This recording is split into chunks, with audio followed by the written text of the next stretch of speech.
자, 그런데 조 바이든 대통령의 말을 자세하게 들어보면 확전을 원하지 않는다는 뉘앙스가 느껴집니다. 바이든 대통령 이번 이스라엘 하마스 무력 충돌로 임기 중 최대 위기를 맞고 있습니다. 외교 전문성을 자부하는 바이든 정부의 외교 정책이 내년 11월 대선 앞두고 시험대에 오른 건데요. 그동안 바이든 외교의 큰 틀은 선택과 집중, 중국 견제에 집중할 수 있도록 나머지 지역들의 분쟁을 최대한 막아보자라는 것이었고, 중동 정책은 이란에 초점을 맞춰왔습니다. 이스라엘과 사우디아라비아의 관계 개선을 통해서 이 반미 세력인 이란은 고립시키고 동시에 중국도 견제하는 속내였죠. 그런데 이런 일종의 빅픽처가 역효과를 낸 겁니다. 사우디와 이스라엘의 밀착으로 입지가 좁아질 것을 우려한 하마스를 자극했고, 그 결과는 10,000명에 달하는 전쟁급 분쟁. 그런데 그동안 공을 들여왔던 사우디가 이스라엘이 아닌 팔레스타인 편에 서겠다고 선언하면서 이 바이든 정부의 중동 외교 정책에 크나큰 균열이 생겼습니다. 네, 재선에 도전하는 바이든 대통령 입장에선 우크라이나 전쟁 장기화에 이어서 중동 분쟁까지 이어지면서 불안감이 클 수밖에 없는 건데요. 어떻게든 확전을 막기 위해 안간힘을 쓰고 있습니다. 이스라엘에 미국 지상군을 파견할 의향이 없다고 선을 긋는가 하면, 또 이란이 하마스에 뒷배라면서 공모를 의심하면서도 이 확실한 증거, 스모킹 건을 찾지 못했다면서 한 발 빼고 있는 겁니다. 하마스의 인질로 잡혀있는 미국인을 구출해야 하는 도전에 직면해 있으면서도 전쟁이란 표현을 쓰지 않고 테러 행위로 규정하는 등 신중한 태도를 보이는 것도 같은 맥락으로 볼 수가 있습니다. 그렇다면 바이든 정부를 향한 국제사회 여론은 어떨까요? 이번 사태가 미국의 생각을 무너뜨렸다. 바이든의 중동 정책은 신기루였다. 역사책에서 팍스 아메리카나, 그러니까 미국이 주도하는 평화가 지워질 위기에 놓여 있다. 외신의 평가만 봐도 호의적이지만은 않습니다. 네, 미국 정치권 내부에서도 외교 실패의 책임론을 부각하면서 맹공을 펼치고 있는 것도 바이든한텐 부담이 되고 있죠. 친이스라엘 정책을 펼쳤던 트럼프 전 대통령. 내가 대통령이었다면 이스라엘은 물론이고 우크라이나에 대한 끔찍한 공격은 일어나지 않았을 거라며 경쟁자인 바이든을 자극하기도 했습니다. 안팎으로 돌발 악취가 겹치면서 재선 가도에 빨간불이 켜진 바이든 대통령. 이 복잡해진 중동 방정식을 어떻게 풀어갈지 관련국들 시선이 백악관으로 쏠리고 있습니다. 중동발 악재 이렇게 표현을 하는데, 자, 이스라엘과 팔레스타인 모두 원유 생산국은 아니거든요. 자, 그런데 국제 유가에 미칠 영향을 따져보는 이유는 사우디아라비아에 미칠 영향 때문일까요? 어떻게 보십니까? 맞습니다. 산유국도 아닌데 사실은 이제 지금 얘기하고 있는 러시아하고 우크라이나는 산유국이면서 곡창지대거든요. 네. 전쟁이 났기 때문에 당장 영향을 주는 게 맞습니다. 그런데 여기 지금 이스라엘과 팔레스타인은 모두 말씀하셨던 것처럼 원유 생산국이 아닌데, 이게 확전 가능성에 대해서 굉장히 시장은 우려하고 있어요. 확전 가능성 한다면 누가 확전할 거냐? 지금 하마스의 배후에는 이란이 있을 가능성, 네. 여기에다가 사우디 참전 가능성, 그렇습니다. 특히 가장 중요한 건 미국이거든요. 미국이 지금 러시아 우크라이나전을 동시에 수행하면서 다시 이 전쟁에 이제 굉장히 연루될 것이냐 여부에 관심이 쏟아지고 있는데, 이 세 나라가 모두 산유국입니다. 왜냐하면 서방에 또 제재가 들어갈 수 있기 때문에. 맞습니다. 자, 그러다 보니까 특히 이란은 하루에 한 300만 배럴 가량 원유를 생산하는 세계 4대 생산국이거든요. 그러다 보니까 하마스를 지지하고 나서게 되면 이게 중동 지역으로 분쟁으로 이제 번지고, 여기에다가 사우디까지 가세하게 되면 그야말로 이제 이 산유국들의 전쟁으로 확전될 가능성이 있기 때문에 네. 이런 걸 우려해서 하루에 이제 4% 넘게 급등한 것으로 보입니다. 네, 중동발 악재가 나오면 유가 얘기가 나오고, 유가 얘기가 나오면 또 나오는 게 뉴스 속에 호르무즈 해협 아니겠습니까? 맞습니다. 그걸 봉쇄할 가능성도 있을까요? 최악의 시나리오예요. 이것까지는 가지 않아야죠. 이렇게 되면 아마 전 세계의 경제가 흔들릴 수 있습니다. 그동안 이제 이 고물가를 잡기 위해서 전 세계적으로 미국을 포함해서 대다수 국가들이 공격적인 금리 인상으로 간신히 붙들어 놨던 물가가 유가 때문에 또 한 번 이제 출렁거릴 수 있기 때문에 지금 사실 미국의 입장도 좀 난처해졌거든요. 그동안은 이란 제재를 좀 풀어주면서 증산을 꾀하는 입장이었거든요.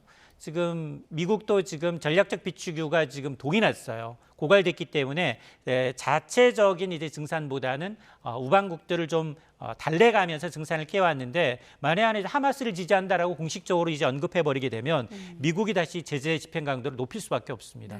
자, 이러다 보니까 지금 만에 하나 이란이 정말 악의적인 감정으로 전 세계 이제 물동량 석유 물동량이 20%가 지나간 호르무즈 해협을 봉쇄하거나 이제 이럴 경우에는 아마 세계 최대 산유국 사우디가 아마 가만히 있지 않을 거예요. 사우디는 지금 제2의 미래 도시를 짓기 위해서 굉장히 많은 자금이 필요하고 또 그걸 위해서 지금 100만 배럴 가량 하루에 감산하고 있거든요. 러시아는 30만 배럴.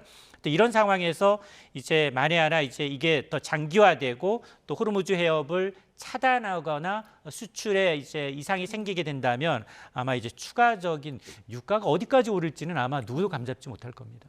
네.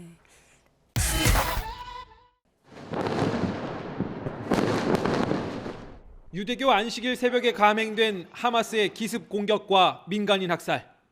중국의 이란 사우디 중재에 허를 찔린 뒤 중동 대탕트로 만회하려던 미국의 계획은 틀어졌습니다. 중국의 1대1로 대항마로 내놓은 인도, 중동, 유럽 경제 회랑 구상도 마찬가지입니다. 대신 미국은 강대강 보복 공격을 군사력으로 뒷받침하는 전략으로 급선회했습니다. We will make sure Israel has what it needs to take care of its citizens, defend itself, and respond to this attack. 중국 관영 매체들은 이스라엘과 팔레스타인의 평화 없는 경제 회랑은 뜬구름과 같다고 깎아내렸습니다. 최근 미국 군산 복합체 주식이 9% 가까이 뛰었다며 전쟁으로 돈을 버는 건 누구냐고도 반문했습니다. 또 이번 충돌은 미국의 편파적 중동 화해 전략이 팔레스타인을 궁지로 내몬 탓이라고 주장했습니다. 美国在大力的推动以色列和沙特阿拉伯建交，那么巴勒斯坦面临这个处境是越来越困难。 팔레스타인 독립과 공존이란 중국의 평화해법에도 차질이 예상되지만 장기적으론 기회라는 판단입니다. 우크라이나 전쟁의 수렁에 빠진 러시아 입장에선 푸틴 대통령의 71살 생일에 하마스로부터 뜻밖의 선물을 받았다는 말까지 나옵니다. Росія зацікавлена в розпаленні війни на Близькому Сході, щоб нове джерело болю та страждань послабило світову єдність.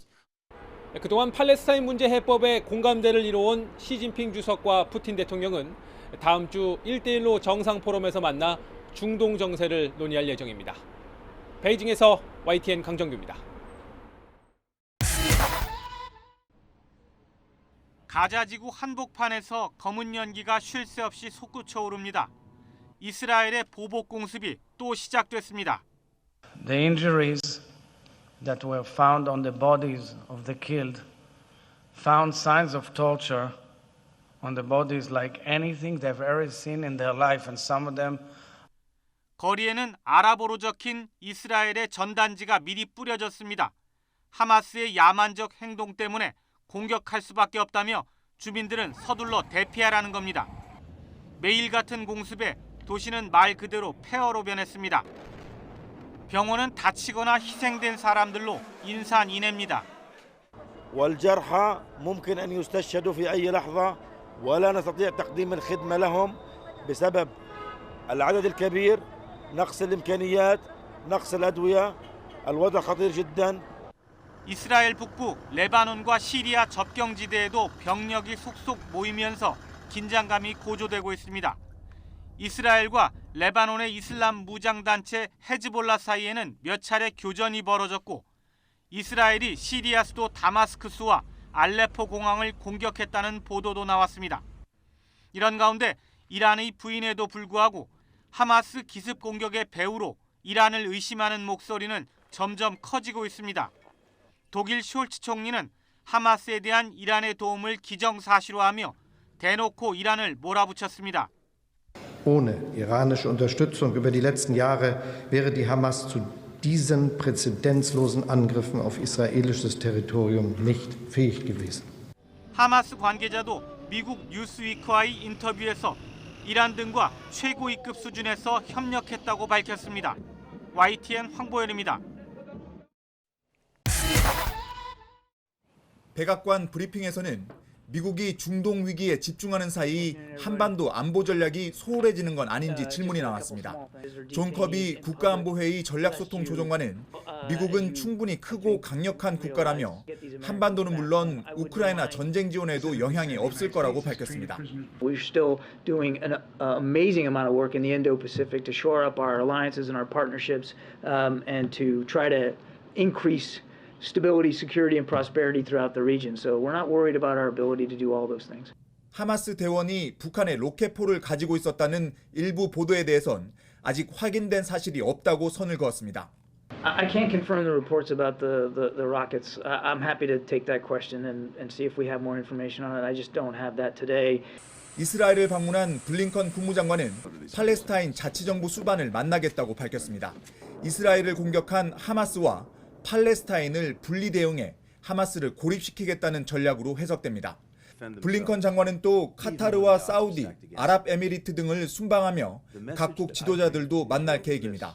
하마스의 영향력을 행사할 수 있는 중동 주요 국가들과 인질 석방 문제를 논의하는 동시에 이란을 견제하기 위한 행보입니다. Across each of these engagements, we'll continue pressing countries to help prevent the conflict from spreading and to use our leverage with Hamas to immediately and unconditionally release the hostages. 미 재무부는 한국에 묶여있다 카타르 은행으로 이체한 이란 동결 자금 8조 원에 대해서도 사실상의 재동결 조치를 취했다고 밝혔습니다. 이란이 계좌에 접근할 수 없도록 카타르 정부와 합의했다는 겁니다. 이번 재동결 조치는 하마스를 오랫동안 지원해온 이란에 대한 제재 요구에 대응하는 동시에 이번 분쟁에 이란이 개입하는 것을 미리 차단하기 위한 이중 포석으로 해석됩니다. 워싱턴에서 YTN 권윤기입니다.